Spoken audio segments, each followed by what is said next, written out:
Selamat siang pemirsa, senang sekali selama 30 menit ke depan Anda akan bersama kami dalam liputan 11 siang.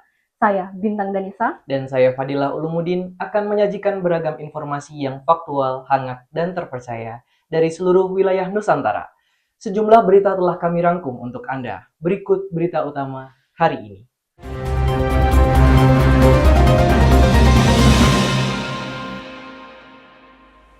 Kebakaran terjadi di sebuah gudang rongsok, menguak masalah sampah di Jogja yang tak kunjung usai, menikmati nongkrong asik dengan 4 gunung sekaligus. Memasuki berita pertama, sebuah kebakaran terjadi pada gudang rongsok daerah Cepit, Bokoharjo, Prambanan, Kabupaten Sleman. Rabu 25 Juni 2025, api menyambar hampir sebagian besar gudang di kawasan tersebut. Kebakaran ini terjadi sekitar pukul 3 sore dan mengundang perhatian para warga. Warga secara sukarela membantu dengan alat seadanya. Sejumlah petugas pemadam dikerahkan dalam upaya tersebut. Ya, berhubung tumpukan kardus yang atasnya itu biasanya basah, tapi yang bawah belum kena air, jadi ya kurai dulu.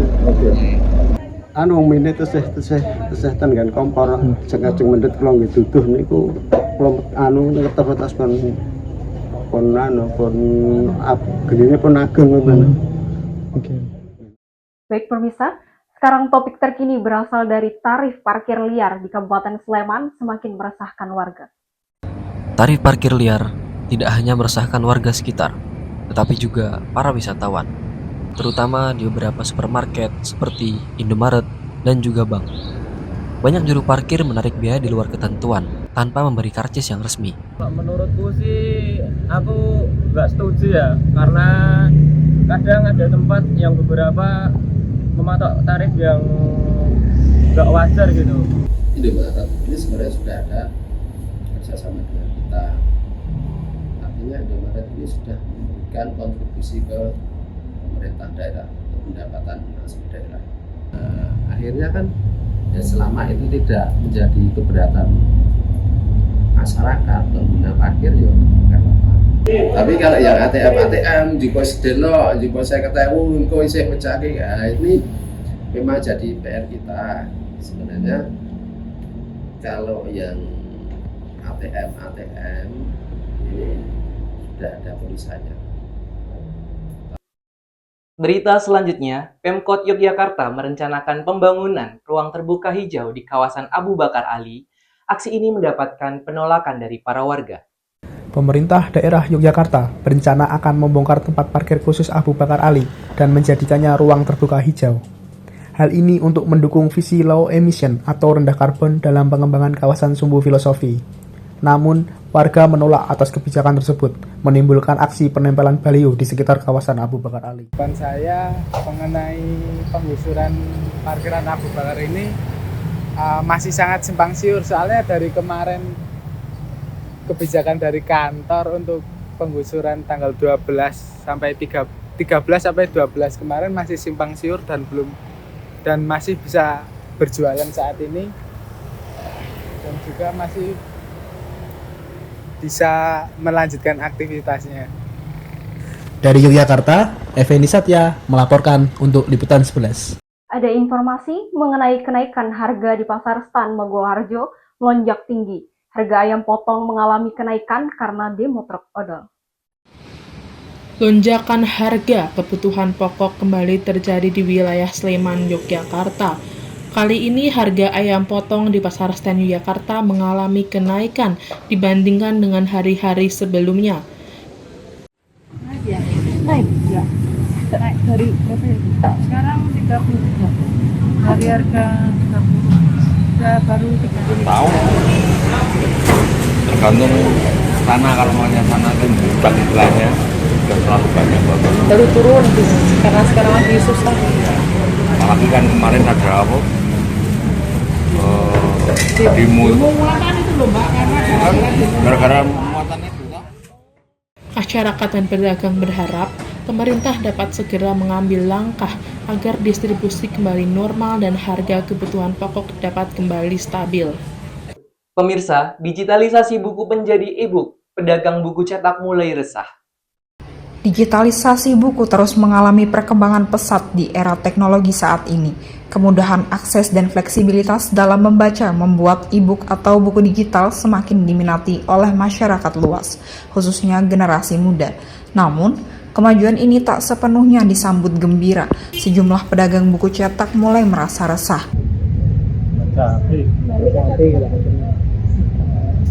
Kalau sebenarnya berapa persen, Pak?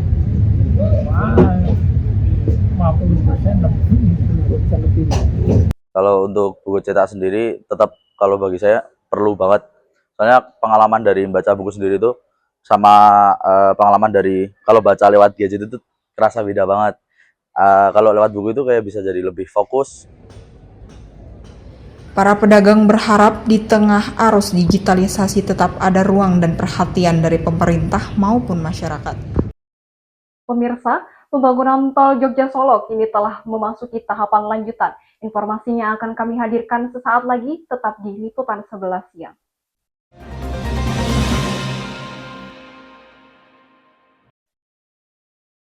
Lewat sudut pandang yang jernih dan dekat dengan Anda, faktual, hangat, dan terpercaya, syarat akan makna di balik setiap peristiwa.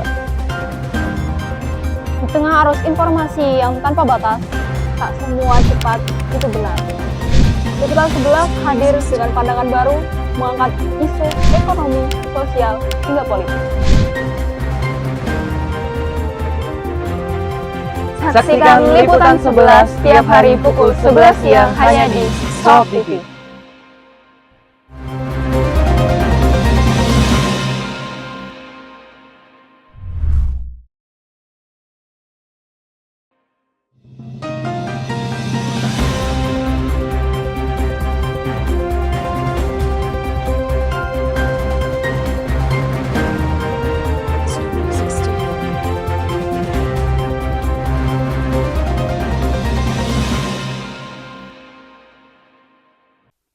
Kami lanjutkan, progres pembangunan tol Jogja Solo, ruas Klaten hingga Purwomartani kini telah memasuki tahapan lanjutan. Proyek tol Jogja Solo mengalami hambatan di Bayen, Purwomartani, dikarenakan jalur trase yang harus melewati makam warga. Meski proses konstruksi sudah mencapai 84% dan pembebasan lahan hampir tuntas, penyelesaian teknis harus disertai pendekatan sosial yang sensitif. Tanpa solusi konkret dan dialog dengan warga, pembangunan berisiko stagnan lebih lama. Baik pemirsa, sekarang saya berada di titik terakhir pembangunan tol Jogja Solo. Terpantau bahwa di sini titik terakhir yang dari ujung sebelum dilanjutkan ke Jogja. Sementara titiknya baru sampai di sini saja. Bisa terlihat pembangunan masih terus dilakukan di sini, namun belum ada pergerakan untuk dilakukan pelanjutan ke arah ke Jogja lagi. Kemungkinan akan ada penggusuran lahan makam di sini, namun belum ada perkembangan lagi. Kami akan terus memantau perkembangannya di sini. Saya Tio Purwomartani, Kalasan Sleman, Yogyakarta, kembali ke studio. Berita selanjutnya, melihat kehidupan masyarakat pasca mendapat ganti untung tol Jogja Solo. Penyelesaian ganti untung proyek tol membawa kepastian bagi warga terdampak. Namun di balik percepatan pembangunan, persoalan dana ganti untung dan perbedaan jumlah nominal di berbagai wilayah yang terkena imbasnya. Orang di jalan ya bisa dari satu di jalan, muka ngoten iki wong mesti ana pindahan sing tengah ngoten niku nek iki di muka pergane podo. Oh, per 100. Apa sing ra dampak, Mas? Sekarang ini banyak dampaknya daripada solusinya. Solusinya yang sedikit. Dampak positifnya itu karena dapat ganti yang sebetulnya pas lah. Artinya dengan dana segitu, kalau saya carikan tanah yang kualitasnya sama, itu ya nggak ada turahan gitu. Nggak ada turahan untuk bangun. Kalau rinciannya ya rincian aja. Untuk beli 2 mobil, ya, satu mobil Grand Livina, satu mobil Expander, 1 unit motor PCX, terus dan beberapa juga diinvestasikan lebih ke aset seperti keluarga kami juga punya homestay. Karena ganti untung ya, karena lahan yang umpamanya dijual secara umum itu di atasnya, jadi warga tidak merasa keberatan kalau tanahnya kena tol. Mungkin ada 1-2 itu hubungannya dengan tempat mereka itu bersejarah, nah itu. Dari Purwamartani, Tim Liputan melaporkan. Informasi lainnya untuk Anda pemirsa, Tol Jogja Solo pada ruas Prambanan hingga Klaten dan Kartosuro sudah resmi beroperasi. Namun saat ini masih digratiskan hingga 2 minggu ke depan. Para pengguna jalan tol dikenakan biaya sesuai dengan jarak tempuh masing-masing, mengikuti ketentuan yang telah ditetapkan.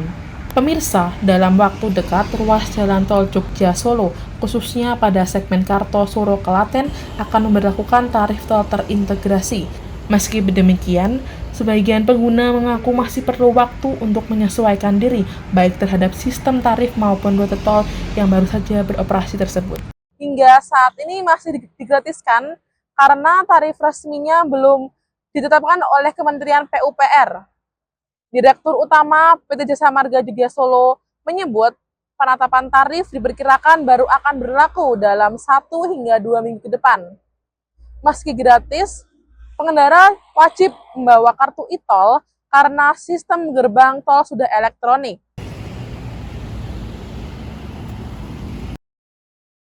TPST Taman Martani mengusung teknologi terbarukan dalam pengubahan sampah menjadi RDF. Informasinya akan kami hadirkan sesaat lagi. Tetap bersama kami.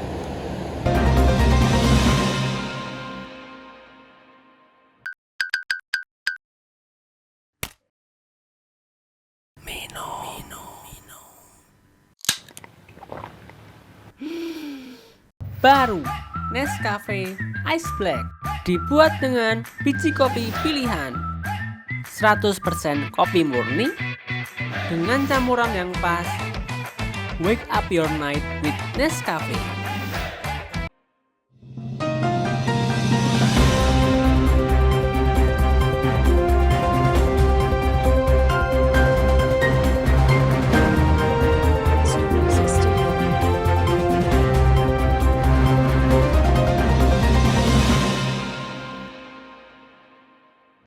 Terima kasih masih bersama kami pemirsa.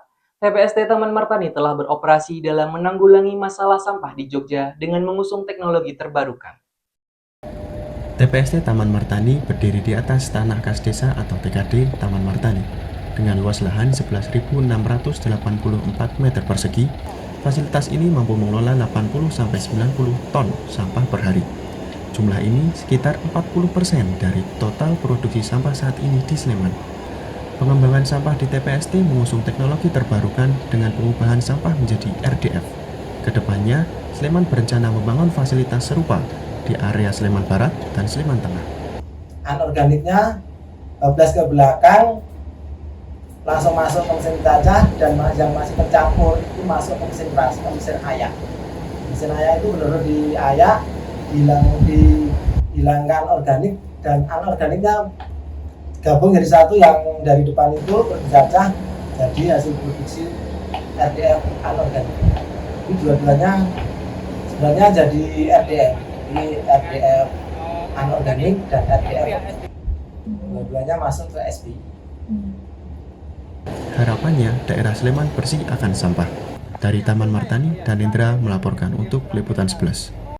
Pemirsa, Bank Sampah Go Green di Kabupaten Sleman menghadirkan inovasi ramah lingkungan dengan mengubah sampah plastik menjadi bahan bakar minyak melalui teknologi mesin pirolisis. Bank Sampah Go Green yang berlokasi di Kabupaten Sleman menghadirkan terobosan ramah lingkungan dengan memanfaatkan teknologi mesin pirolisis. Yang pertama itu karena lihat di sekitar kita ya, sampah-sampah plastik kan biasanya cuma nyangkut di saluran irigasi, terus kemudian dibakar sendiri di rumah. Nah, keprihatinan itulah yang memotivasi kami untuk mencari mitra yang bisa mengolah sampah plastik yang terutama sampah-sampah plastik low value tadi ya, untuk bisa dikelola secara lebih ramah lingkungan.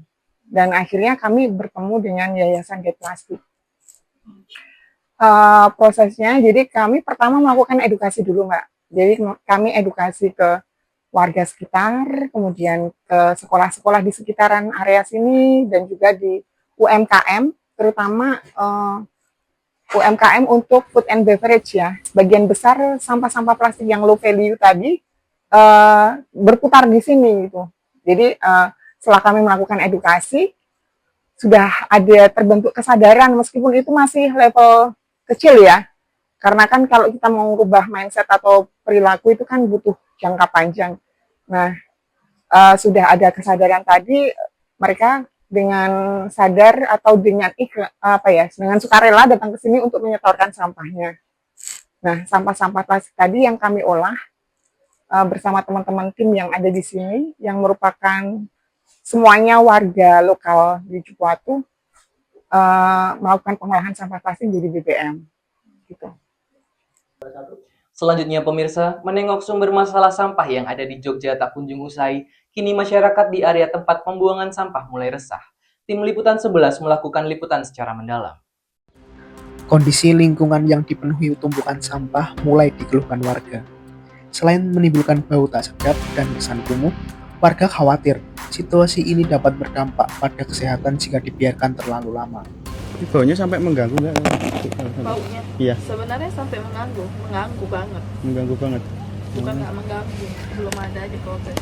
TPST Taman Matani, TPST Sindang Sari maupun TPST Danau tidak bisa dihindari dekat dengan perkampungan. Saya kira itu, Mbak. Dan ketika TPA Piungan itu overload dan tidak ada tata kelola untuk melakukan pengurangan di hulu, akhirnya itu yang menyebabkan permasalahan sampah di Jogja ini atau sampah di Jogja ini menjadi membludak dan sekarang kosnya menjadi daerah sampah. Ibu Vitasari, selaku Ketua Tim Kerja Bidang Pengelolaan Persampahan DLH Sleman, menegaskan untuk mengatasi masalah tersebut, kami sudah membangun 3 TPST, walaupun baru 2 yang beroperasi, yang satu masih tahap uji coba. Kemudian kita melakukan optimalisasi di transfer depo dan TPS 3R. Dan yang ketiga adalah peningkatan peran serta masyarakat melalui sosialisasi, pelatihan, sama pemberian bantuan sarana prasarana pengolahan sampah. Selain itu, DPRD DIY Komisi A Bidang Pemerintahan, Bapak Eko Swanto juga memberikan tanggapannya terkait permasalahan sampah ini. Masalah sampah ini tentunya harus menjadi prioritas bagi Pemda DIY maupun Pemda Kabupaten Kota. Nah, kewenangan terkait dengan penyelesaian masalah sampah ini sejatinya ada di Kabupaten Kota. Nah, tugas Pemda DIY itu memberikan dukungan, baik dari sarana prasarana, dari penganggaran, maupun dari berbagai pelatihan dan lain-lain. Harapannya, permasalahan sampah dapat segera teratasi. Kesadaran adalah kunci utama dalam menghadapi kasus ini. Dari Sleman, Effendi Satya melaporkan. Pemirsa, selanjutnya kami akan menyajikan berita seputar Lebaran 2025 untuk Anda. Tetap bersama kami.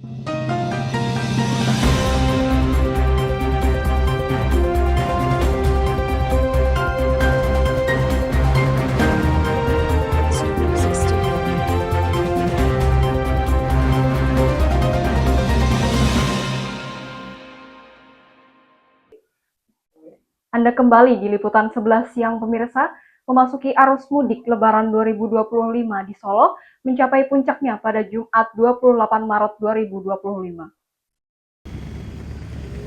Dengan lonjakan signifikan kendaraan di jalur tol Solo Ngawi dan stasiun Balapan, beberapa titik rawan kemacetan teridentifikasi di pintu keluar tol Klaten dan Prambanan. Untuk mengurangi kepadatan, Korlantas Polri mengatur lalu lintas dan membuka tol fungsional di kawasan Solo Raya.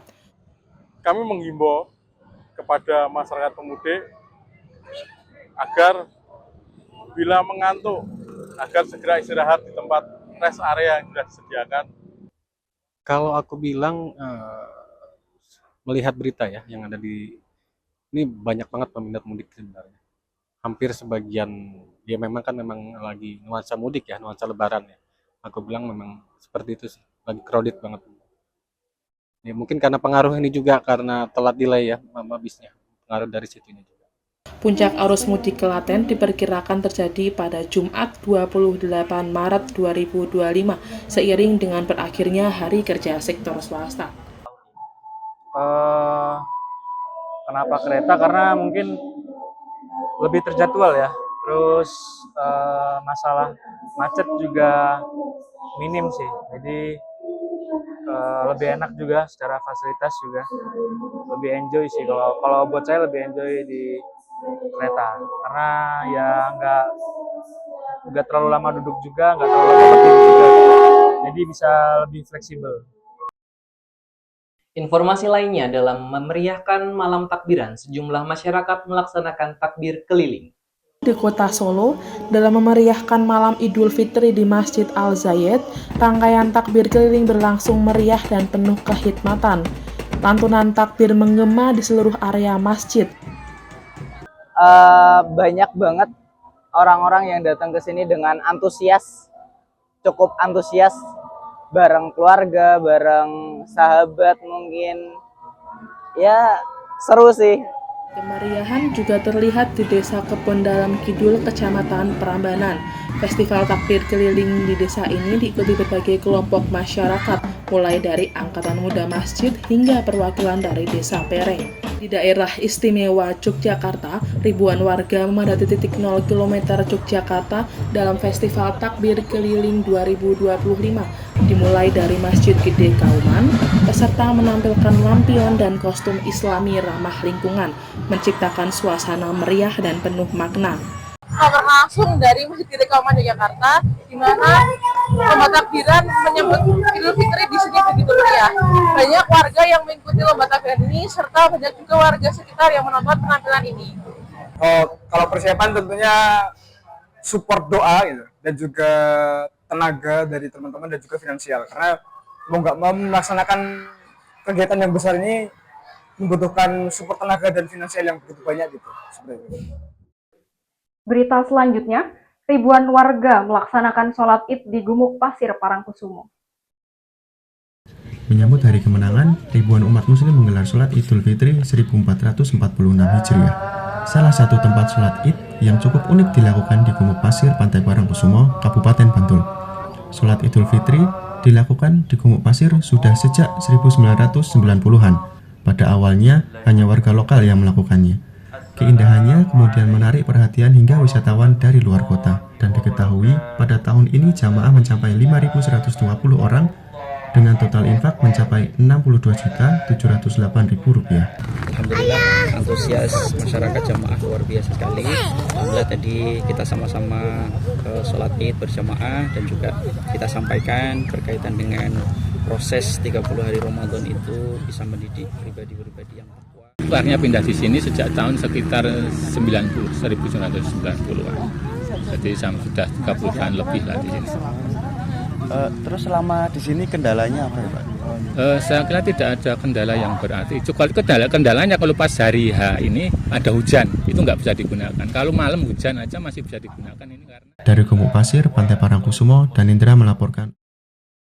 Selanjutnya pemirsa, bagaimana rasanya nongkrong asik dengan view 4 gunung sekaligus? Sesaat lagi kami hadirkan untuk Anda.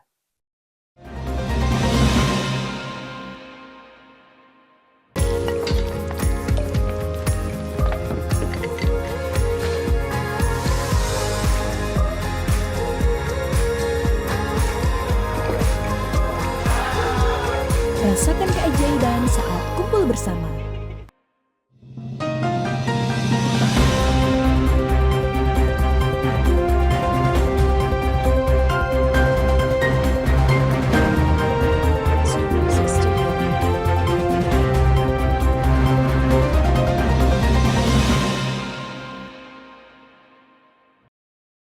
Masih bersama saya Fadil dan rekan saya Bintang di Liputan 11 siang. Selanjutnya ada kedai Argani yang menjadi hidden gem kuliner di Sleman.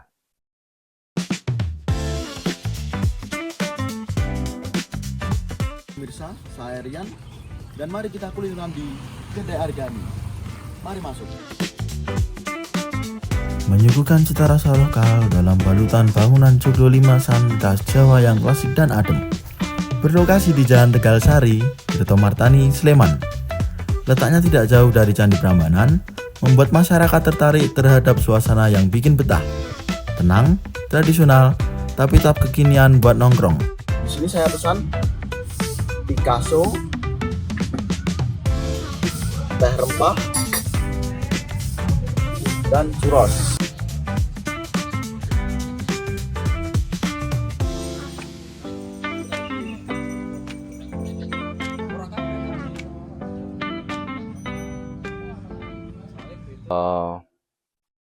Pengalaman yang saya kumpulkan, terus saya moving ke daerah sini, daerah Kalasan, terus saya membukalah usaha Kedai Argani. Jadi sebenarnya yang melatar belakangnya ya memang karena saya orangnya seneng jualan aja.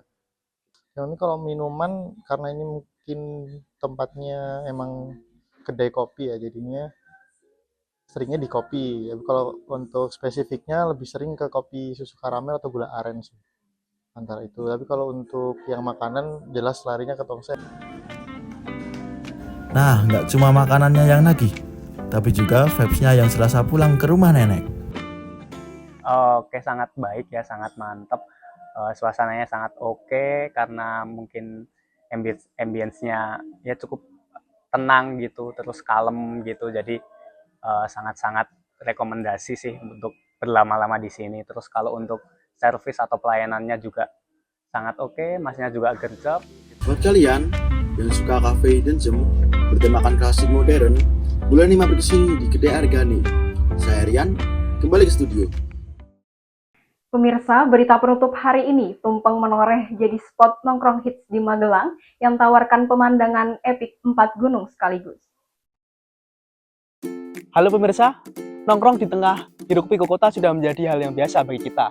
Tapi bagaimana jika Anda mencoba merasakan sensasi nongkrong dengan 4 view gunung sekaligus? Ini dia, Tumpeng Menoreh. Tumpeng Menoreh juga sangat memperhatikan kondisi pengunjung, yaitu dengan memberikan tangga khusus untuk naik dan turun tangga atau disebut dengan rem. Dan ini bisa digunakan untuk manula, lalu untuk disabilitas dan juga ibu hamil. Bagi Anda yang sudah memiliki tiket masuk Tumpeng Menoreh ini sebesar 5.000 tadi, tiket ini bisa ditukarkan dengan voucher makanan senilai 15.000 saja.